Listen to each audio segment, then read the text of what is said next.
આગળ વાત કરીએ તો કેનેડિયન પીએમ જસ્ટિન ટ્રુડોએ ખાલિસ્તાની હરદીપસિંહ નિજ્જરની હત્યાને લઈને કરેલા બફાટ અંગે આખરે ચૂપકીદી તોડી છે। આ સાથે તેમણે ફરી ભારત વિરુદ્ધ પોતાની બળતરા પણ ઠાલવી છે। ભારત દ્વારા વારંવાર પુરાવા માંગ્યા બાદ હજી સુધી તે ઉપલબ્ધ નહીં કરાવનારા ખાલિસ્તાનીઓના હમદર્દ કેનેડિયન પીએમ જસ્ટિન ટ્રુડોએ ચૂપકીદી તોડી છે। જસ્ટિન ટ્રુડોએ હવે કહ્યું છે કે શીખ સમુદાયની સુરક્ષા ચિંતાઓ અને ભારતને રોકવા માટે તેમણે સાર્વજનિક રીતે ભારતની સરકાર અને હત્યાની વચ્ચે સંભવિત સંબંધને લઈને આરોપ લગાવવાનો વિકલ્પ પસંદ કર્યો હતો। ખાલિસ્તાની હરદીપસિંહ નિજ્જરની કેનેડાના સરેમાં એક ગુરુદ્વારાની બહાર ગોળી મારી અને હત્યા કરી દેવાઈ હતી।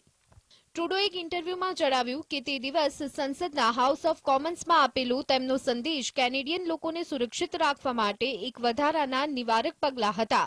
તેમણે દાવો કર્યો કે સરેમાં શીખ સમુદાય તે વાતને લઈ અને ચિંતિત હતા કે હવે આગળ શું થઈ શકે છે।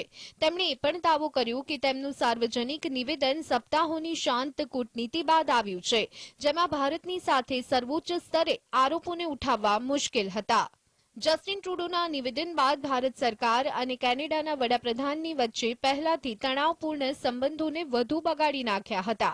ભારત દ્વારા વારંવાર પુરાવા માંગવા છતાં પણ કેનેડા પુરાવા આપવામાં નિષ્ફળ રહ્યું હતું। Bureau report, GSTV।